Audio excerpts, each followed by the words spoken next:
我急需货，见到回信。老板，你等我，我马上就回来。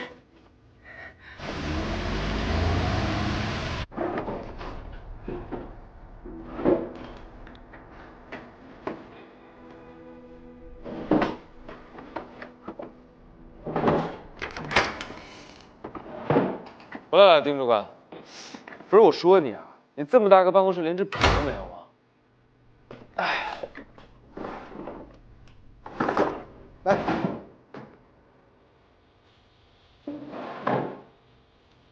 谢谢啊。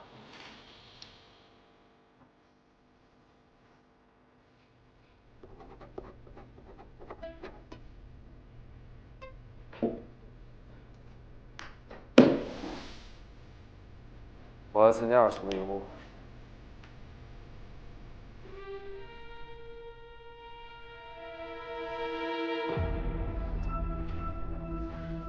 你怎么知道？你们这又不是什么秘密。再说了，我调查过了，我的等级有资格参加考试。你也应该知道，除了等级问题，你还要在11仓干满3年才有考核的资格。3年？我干了何止3年？我大学毕业之后就在无城内干活，这一干就是15。我这叫转岗再就业，我对工作经验已经相当丰富。规矩就是规矩，这可是11仓，不是你们5家仓考。规矩是死的，人是活的。你想啊，我下到2层之后，1层就没有人给你找麻烦了，这对你对我来说都是好事。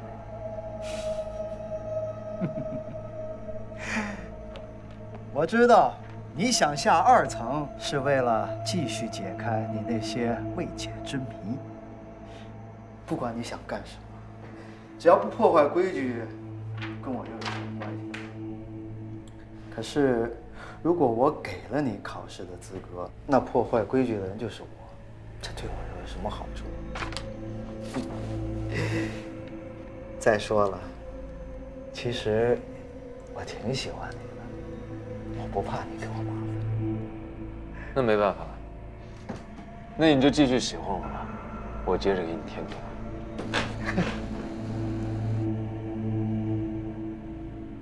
等等，我倒是有一个办法，可以让你参加2层的考核。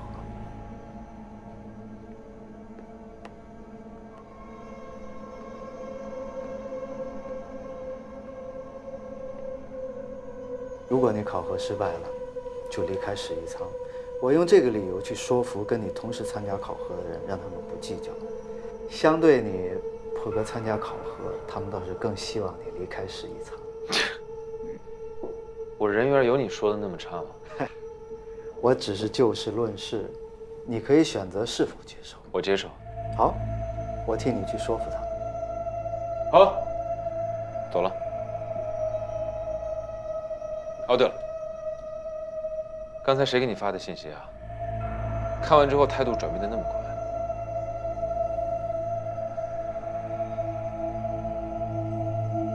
算了，管他谁给你发的信息，反正我告诉你啊，这个考试我一定会通过的。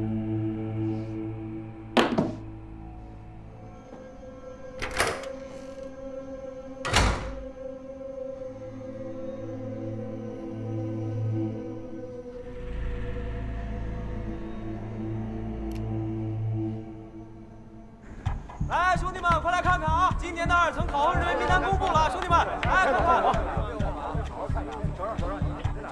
哎，您都出来了啊！这是我2哥，看见没有？这是我2哥，还没上，周围人都上。啊，不对呀，这上面怎么有吴邪的名字？吴邪？这不是新人吗？他入职还没满3年，哪来的资格？我说就是，怎么会有他呢？不对啊，我2哥都入职多少年了，他才干9年。这不对劲吧？走！来，今年的2层考核啊，辅导费交钱最后一天啊，想报的赶紧来。今年的录取比例可能最低，1比7，1比7啊！我也报这个。哎，还有吴贤啊！哎，你交不交钱？哎 ，OK， 好。哎，还有没有啊？哎，有吗？吴邪才来1个月，他凭什么参加2层考试啊？这些是你该过问的事情吗？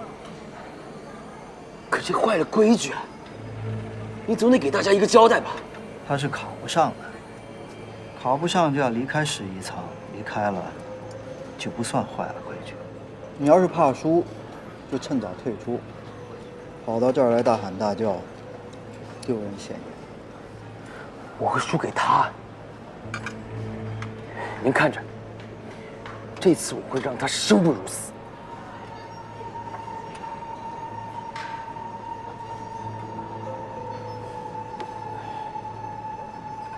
去。狄主管，你的意思是故意让他参加2层考试的？想用你的五指山压死一个人，首先得把他骗到你的掌心中。不过他确实破了几个谜案，他不会真的考过吧？这种事情一般是这么发展的。他呢，先会找一个他信任的人，教他怎么考试。知道了考试的流程和规则之后，他会发现这是一个不可能完成的任务。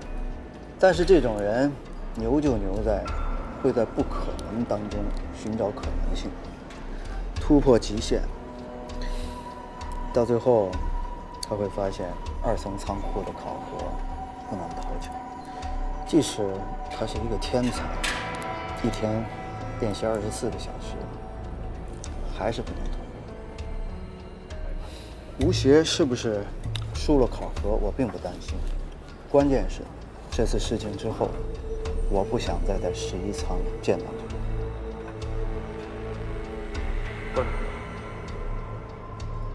我已经给李家乐点了一把火，你再去烧一把，这次考核将会非常精彩。李主管，考。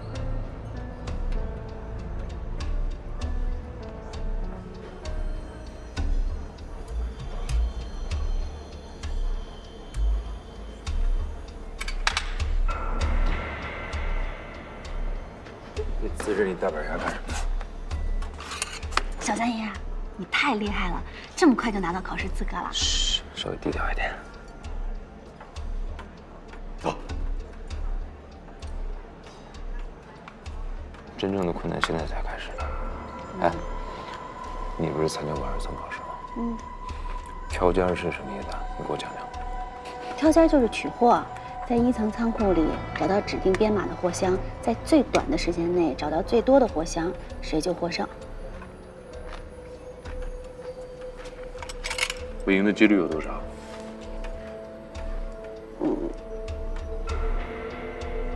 非常低。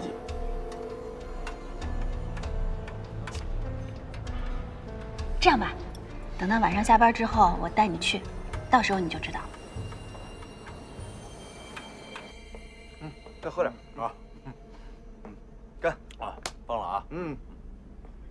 哎，今儿不做生意了啊，明儿再来。大兄弟，我想买回那个香炉，我有急用。你还敢来啊？没看出来啊，大姐，挺狠的你。你还说你介绍的什么人？他上来就侮辱我，我就想买回那个香炉，这儿有2万，就算是定金，剩下的钱我1周之内给你拿过来。哎，我给你捋一捋啊，你把我介绍给你的老板给打了，害我损失一个大客户。现在拿着2万来买我几十万的货，你这是想拿我寻开心呢，还是拿我真当冤大头呢？啊！现在他就在我家坐着，要我赔钱。我要是不赔他，改天伤害我女儿怎么办？大兄弟，你也有家人，也有孩子是吧？大姐啊，我们都是小本生意，经不起您这样的折腾。您女儿危险，我女儿啊，今儿晚上还没钱吃饭呢。卖她的东西，你空口白牙就往回要，您这是让我变魔术呢啊！赶紧走吧，大姐。东西不在我这儿，您赶紧去别处找去啊！哎，别在这耽误正事儿了。能帮啊，我们一定帮，但生意不是这么做的，啊！去。哎，继续。来，继续啊！来啊！甭管啊！出去玩，来，先罚你啊！来，我来啊！新货到了，哪个地方拿货？还是同样的大鹏鸟标志。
漂亮，铜鎏金珐琅琉璃音乐座钟，估摸着得是晚清的吧？啊，是个好物件儿。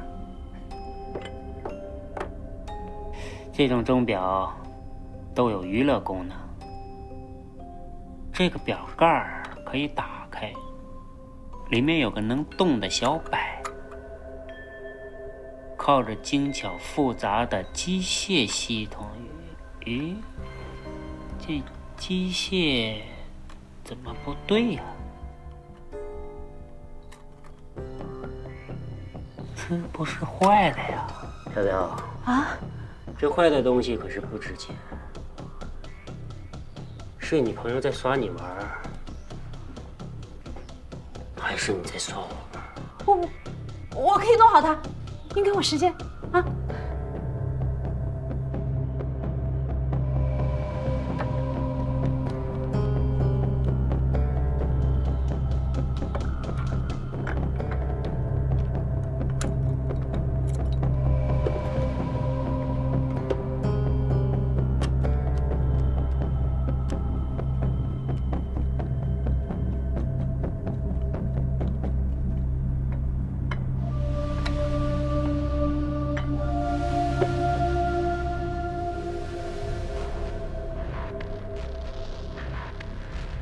一个开洗头店的小姐姐能有这手艺，行内人啊！其实我本家也是从事这一行的，我从小就学过古董鉴定和修复。漂亮！看来你也是家里遇到什么事儿才沦落至此的吧？东西我就带走了，免得吵到小朋友。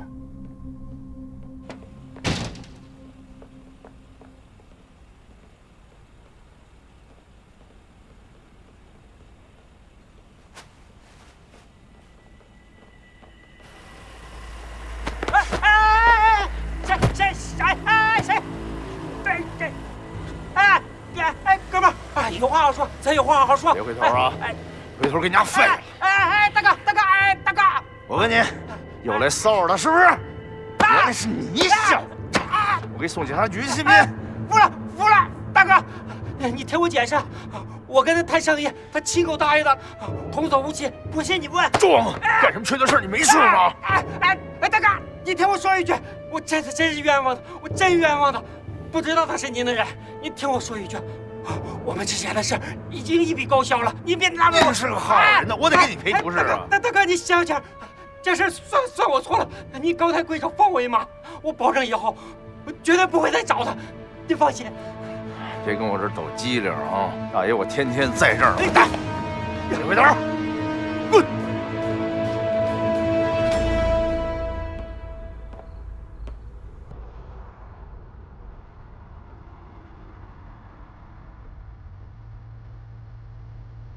你要是这么干，你就是在害他。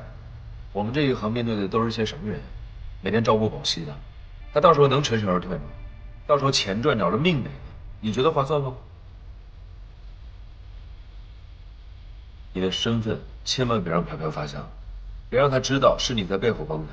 现在那么多人盯着咱们呢。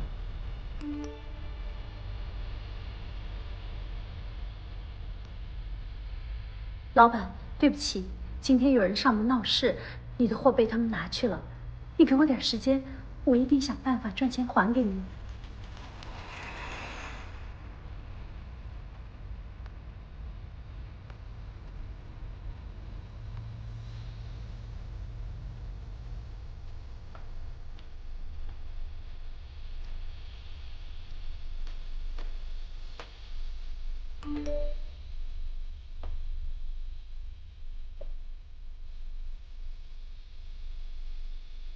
做完这一单，我们就拆伙，从此一拍两散。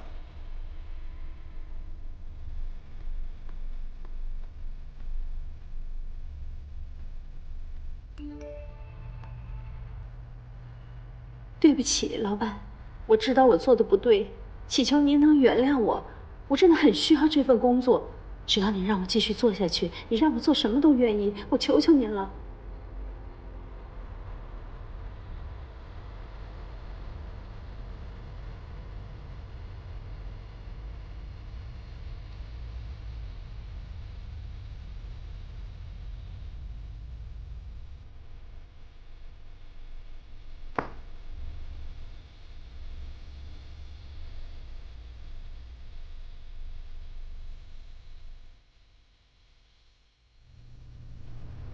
你说的对，还真出事儿了。那你打算怎么办啊？我打算放弃，我把他货给撤了，然后我就从他生命中彻底消失。彻底消失？你打算怎么彻底消失啊？我们不是一个世界的人，我也没有办法，这他妈就是命吧。胖子，真的，你就别跟我瞎混了，我们拆伙了啊！你要拆伙啊？只有拆伙之后，你才能真正的去做你自己想做的事。你别担心，小天生，我不要你工资。我没跟你开玩笑，你好好考虑考虑。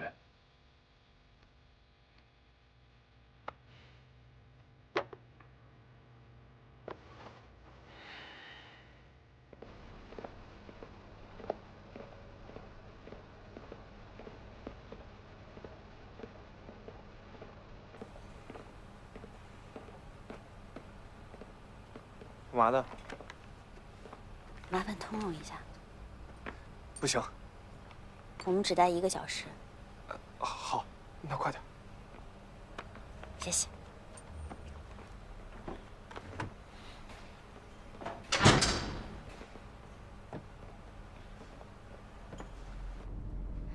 每年考核的前几天啊，都是掌灯挣外快的时候，但是他也是冒了很大的风险才放我们进来的。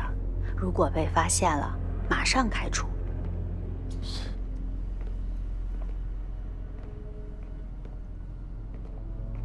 哎，不是盲跑吗？怎么还开着灯啊？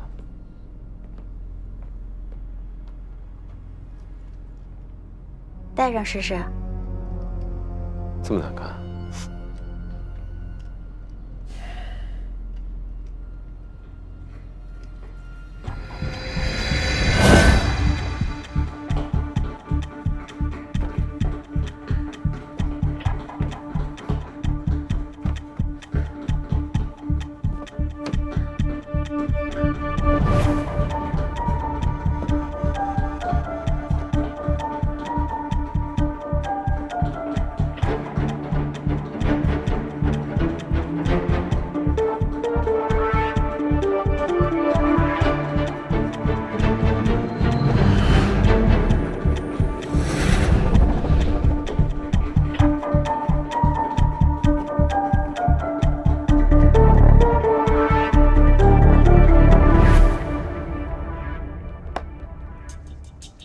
怎么样？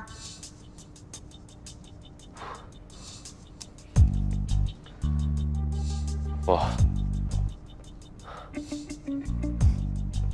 小三爷，你对1层仓区了解多少？1层仓区，我在员工入职手册上面看到过，1层仓区的存货量有数10万只多，然后按照28个星宿划分为28个仓区存货，每次都要由丁主管下发出入库名单，然后盲跑者按照这个名单去存货和取货。那你对马货体系了解多少？马货体系，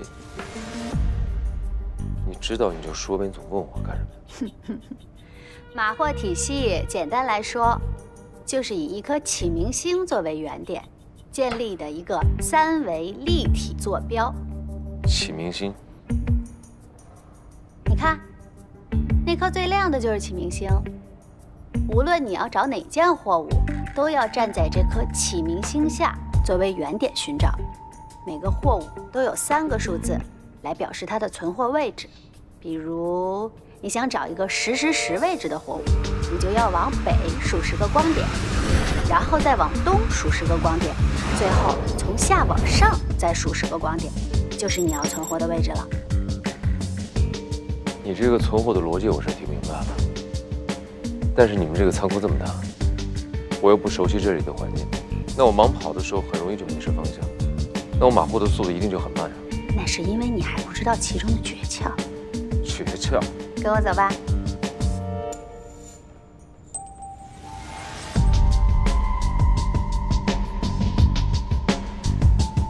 你看，这个就是启明星的发射器。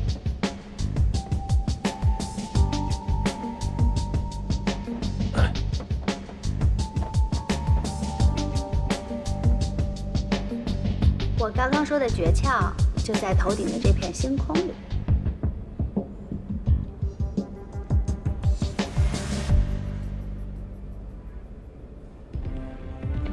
小三爷，宇宙中什么是相对不会变化的？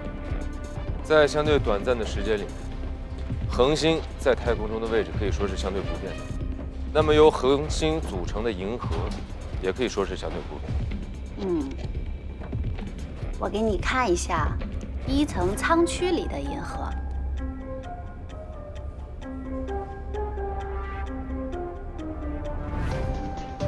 看，是个羽毛的形状。这些货箱从建仓初期到现在，从来都没有改变过，所以大家就把它们定义为11仓里面的银河带。熟悉的员工可以通过这个银河带迅速找出自己与货箱之间的位置。你看，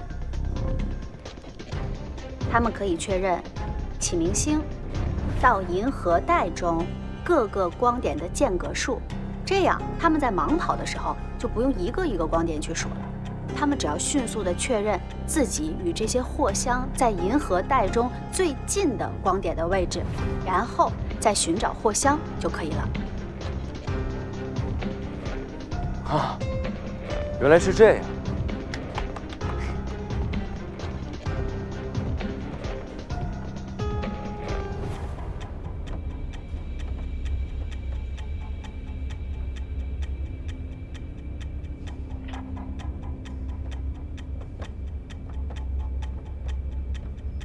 难怪那些盲跑的人一直抬头看天上的镜子。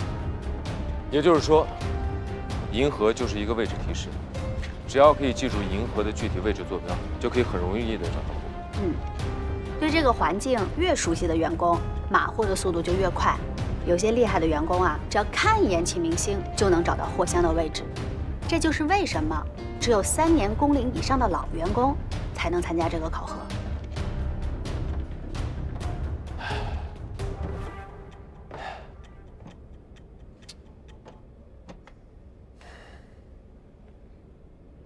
现在考试还剩下1周的时间，我觉得我应该可以学会。学会是一回事儿，可是这次考核的重点是比拼马货的速度。你有信心快得过那些跑过3年以上的老员工吗？试过才知道。备考第1步，你要把银河上面所有的点，整个这个区域的位置全部记清楚，千万不要记错，而且能够顺利的找到。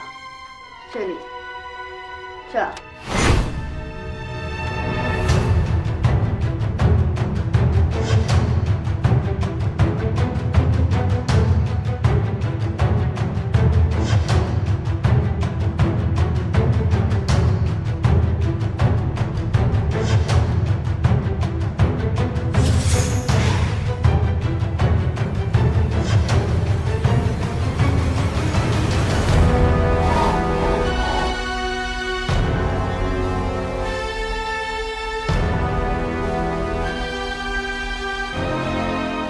张月路006427433824。对了，真水饮。真水饮273728626573。对了，维火虎。维火虎这是什么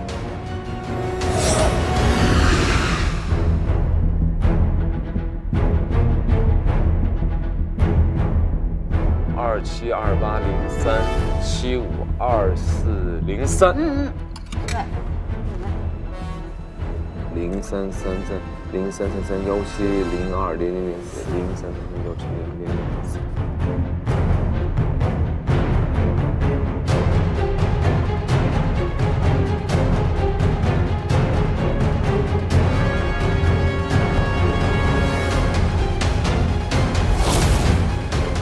张月路172728326407。对了，景木案3803000030。卯日鸡。对，卯日鸡。吴邪的事情打算怎么办？现在整个11仓里都在替你鸣不平。你李家乐用了多久才爬上今天这个位置？他一个刚来的毛头小子，他凭什么？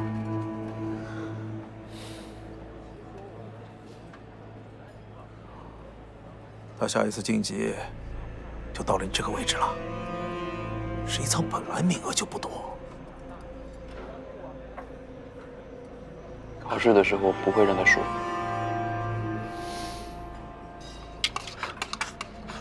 吴邪这人卑鄙得很，光明正大的做事，阻挡不了他替代你。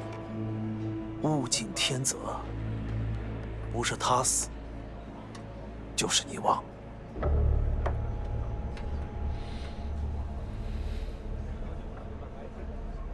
丁主管和他有个约定，如果他输了这次比赛，他就必须滚出11仓。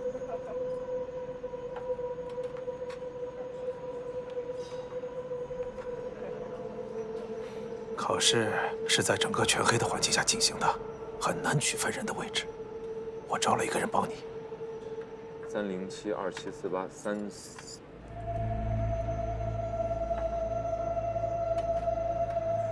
他是11仓里听力最好的一个人，一定帮你成功。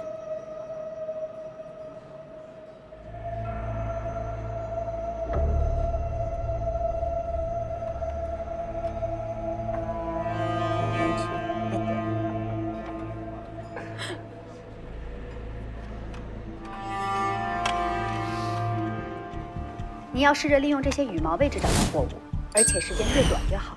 普通的盲跑、送或者找一件货大概要15分钟。如果你想要获得考试胜利，最差要控制在7分钟找到一件货。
没事吧？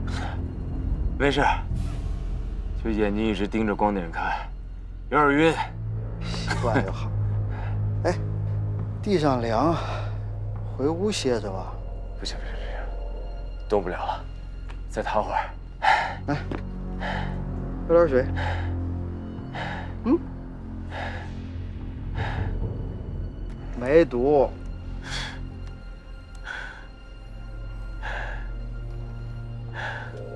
怎么样？练得还不错吧？不行，练的实在是不行。我觉得我肯定考不上。嗨，以一个新人来说，你练成这样已经相当不错了。加油！万一考上了，你就再也不用再见我了。别放弃，继续努力。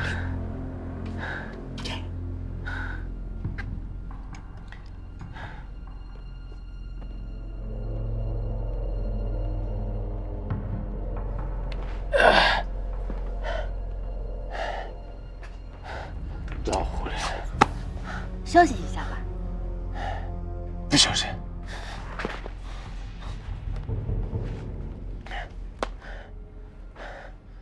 我还就不行了。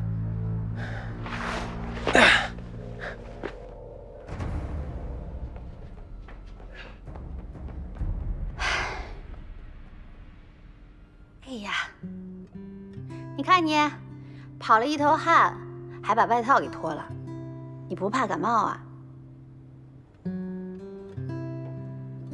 喝点水吧。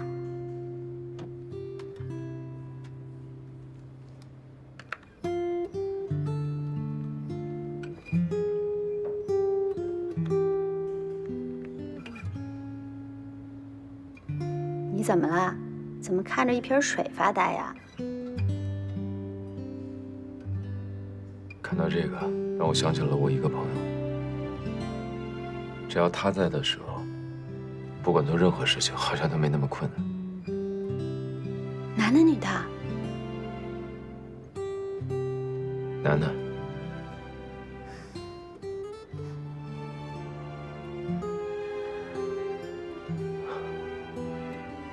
我明明已经记住所有货物的坐标了，但是我一进货舱的时候，我还是会迷失方向，还是找不准路。我根本没有办法在7分钟之内完成这个任务。别气馁嘛，别人都是花3年时间练习，你只有1周的时间，这个我们也没有办法。你现在这样已经很不错了。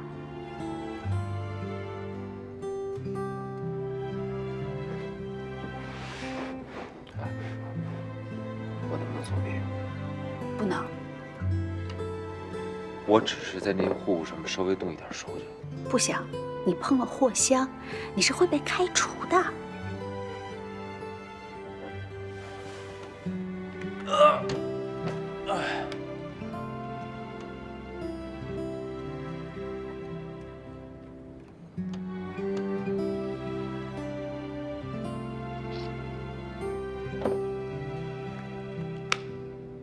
我啊，以前每次不开心的时候，也会跑到这上面来躺着，然后就想象着自己躺在一艘大船的甲板上，徜徉在一片星海里，看着海洋里这个各种各样的生物，我就觉得世界那么大，我那么渺小，我那些烦恼更微乎其微了。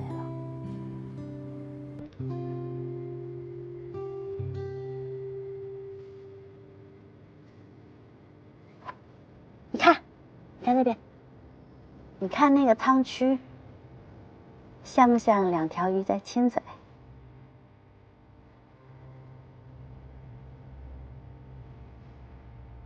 不像。你看那个，你说那个像什么？王八。你笑什么呀？明明人家是魔鬼鱼。魔鬼鱼？你还挺浪漫的。要说浪漫，是设计这个规则的人了。怎么说？你知道这片银河的来历吗？你说呀。我听11舱的老人说，以前11仓修仓改建的时候，设计者故意把1层存货的方式设计成一个星系坐标，其实是为了给心上人送上一片星空。你这么说好像是有点浪漫啊。我觉得那个人好幸福啊。如果是我的话，有人送我一颗星星，我就知足了。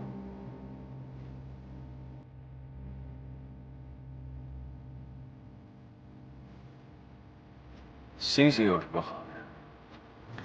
星星跟人一样，在浩瀚的宇宙当中啊，就是一粒灰尘，特别渺小。可是对于我来说，它就是唯一的，就像启明星一样，无可替代。你刚才说什么？嗯？我说你上一句说的是什么？它是唯一的，下一句呢？就像启明星一样无可替代。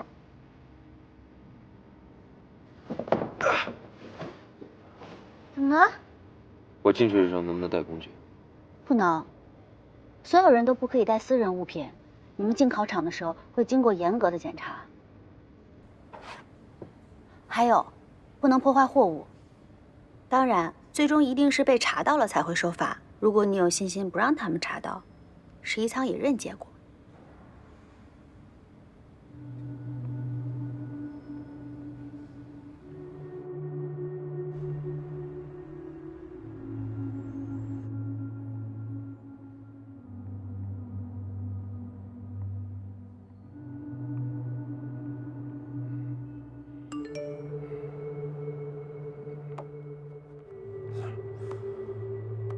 老板，再给我一次机会吧。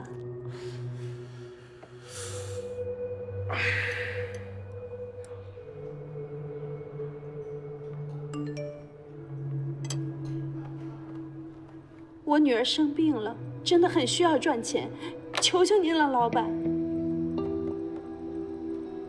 来个石头。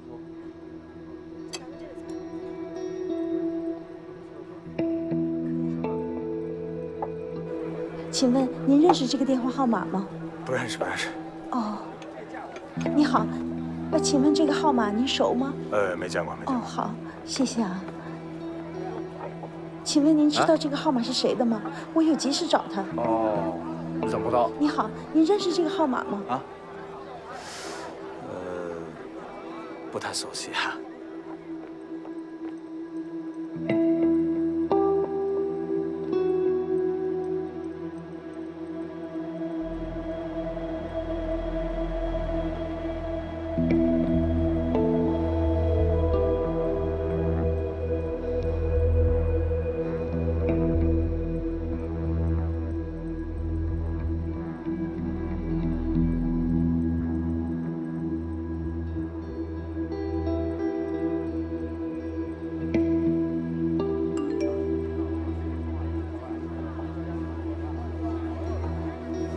可以答应你，继续给你供货，但是要约法三章：一，不许私下找货源；二，如果有人问起货源，绝对不可以透露。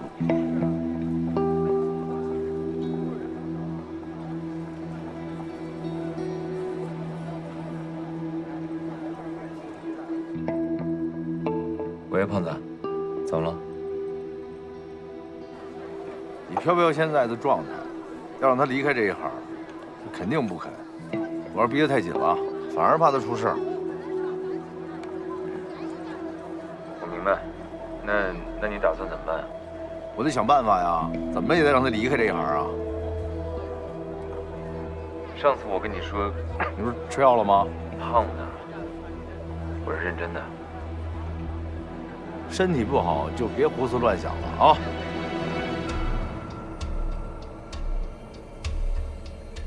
为公元2019年8月8日，己亥岁次，节暑盛夏，桃红似火，柳绿如烟。今11仓风调雨顺，万事亨通，感念先人庇佑，缅怀祖德，万事佛望，大礼告成，福为上享。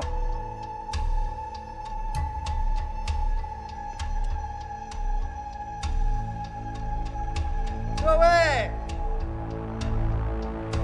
欢迎你们来参加11仓2层仓库的考核。这次考核的内容如下：